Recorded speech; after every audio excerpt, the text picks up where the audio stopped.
पूर्व मुख्यमंत्री भूपेश बघेल ने आज प्रेस वार्ता में धान खरीदी, चुनाव व्यवस्था और मौजूदा राजनीतिक हालात को लेकर सरकार पर गंभीर आरोप लगाए।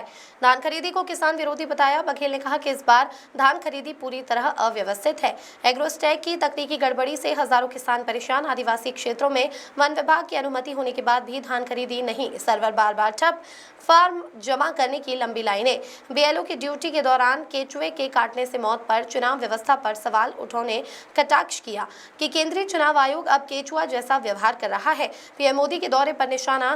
प्रधानमंत्री के संभावित दौरे पर बघेल ने कहा, पीएम सिर्फ विष्णु देव साय की तारीफ कर चले जाते हैं। प्रदेश की जमीनी समस्याओं को अनदेखा किया जा रहा है। भूमि मूल्य वृद्धि का फैसला आदिवासी हितों के खिलाफ उद्योगपतियों, विशेषकर अदानी समूह के फायदे के लिए लिया गया। बघेल ने इसे आत्मघाती फैसला बताया और कहा कि दुर्ग के व्यापारी भी इसके विरोध में उतर आए हैं। घुसपैठ के बयान पर केंद्र पर सवाल। कांग्रेस के राष्ट्रीय महामंत्री के बयान पर पूछे जाने पर उन्होंने कहा कि अगर छत्तीसगढ़ में घुसपैठिए हैं तो ये केंद्र सरकार की नाकामी है, क्योंकि सीमा सुरक्षा और नागरिकता नियंत्रण केंद्र के अधिकार क्षेत्र में आते हैं। Bureau report. तो वहीं दूसरे सर्वर डाउन होने के कारण से जो एसआईआर में नाम जुड़वाने का काम बहुत मुश्किल से बीएलओ है वो फॉर्म इकट्ठा कर पा रहे हैं। बहुत शिकायतें बीएलओ के ऊपर भी आ रहे हैं, बीएलओ के ऊपर दबाव भी आ रहा है। भारतीय जनता पार्टी के गुंडे धमका भी रहे हैं कि नाम जुड़वाने के लिए रायपुर की बात करो, चरौदा की बात करो, वहाँ सब जगह धमकी चमकी लगा रहे हैं। इसका नाम कैसे काट रहे हो, मेरे पूछे बिना कैसे नहीं कर रहे हो। तो ये दबाव उनको झेलना पड़ रहा है।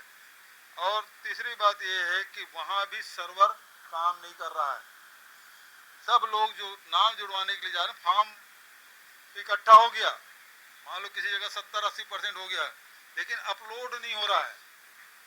1 घंटे में 2-3 ही अपलोड हो रहा है। देवभोग से अभी हमारे विधायक जी आए थे, जनक ध्रुव, उन्होंने बताया कि 3 घंटे में 8 फॉर्म जमा हुए। 3 घंटे में 8। तो सोच लीजिए, यदि किसी पोलिंग बूथ में 500 यदि वोट है तो कितने घंटे लगेंगे, या 800 वोट है कितने घंटे लगेंगे। तो ये जो 1 महीने का जो ये लोग समय सीमा तय किए हैं, और इसके कारण से ये केचुआ के आदेश से अभी तक हम लोगों ने देखा कि सांप के, बिच्छू के डसने से लोगों की मौत होती है। अब केचुआ के डसने से दर्जनों लोग बीएलओ की मौत हो गई है। केचुआ मतलब समझ रहे हैं ना, केंद्रीय चुनाव आयोग केचुआ, उसके डसने से मौत। आज तक नहीं सुने थे केचुआ डसने से मौत होती है? हाँ, अमली पदर में भी मौत हो गई। तो ये दबाव के कारण से सभी स्थिति बन रही है। तीसरी बात, धान खरीदी हो गया, एसआईआर हो गया। एसआईआर में बड़े पैमाने पे नाम काटने की तैयारी है, और ये लोग बोले हैं कि जो बांग्लादेशी हैं उसको बाहर करने का मौका मिलेगा। तो भैया सरकार आपकी है, हमने तो विधानसभा में बार बार पूछ रहे हैं कितने रोहिंग्या हैं, कितना बांग्लादेशी हैं, कितने पाकिस्तानी हैं, बताए। मेरा ही प्रश्न, दूसरे विधायक की छोड़ी, मैं ही प्रश्न कर रहा हूँ, लेकिन अभी तक सरकार आंकड़े नहीं दे पाई है एक भी। तो ये केवल ये राजनीतिक शोषा है इनका, इसके अलावा कुछ नहीं है। तीसरी, ये मूर्ख लोग हैं जो इस प्रकार से बात कर रहे हैं। विधानसभा चल रहा था, मैं सबसे पहले बयान दिया हूं,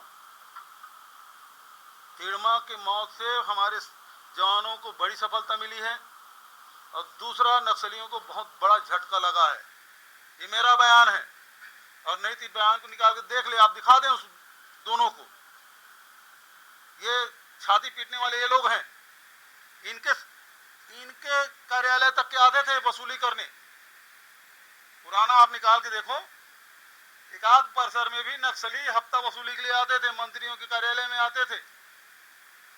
पूर्व गृह मंत्री जी के, उसके पास रसीद था 1 लाख रुपया देने का, नक्सलियों को पैसा देते थे। ये छाती पीटने की बात कर रहे हैं। अरे नक्सलियों से